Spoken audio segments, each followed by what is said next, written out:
ايه رايكم لما الحاجه الواحد بيزرع حاجته بايده؟ يا جماله، تحس الواحد مبسوط وفرحان.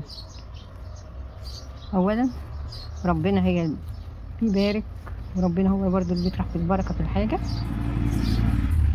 ثم احنا بعدين. فالواحد بيبقى مبسوط ان ربنا بارك في الحاجه. يا ريتكم تحاولوا تعملوا خضره كده ببالكم، وتقدروا يعني بيجي منها اكسجين وكده للعين كده. العين بتبقى مبسوطه بالحاجه الخضراء، يجعلها سنه خضراء علينا وعليكم يا رب. كده بص الواحد بيبقى مبسوط ازاي. بصوا، وحاجه هتزرعوها ولا هترشوا ولا حاجه، حاجه اورجانيك. الاورجانيك ده ما فيهوش رش ولا فيه اي حاجه،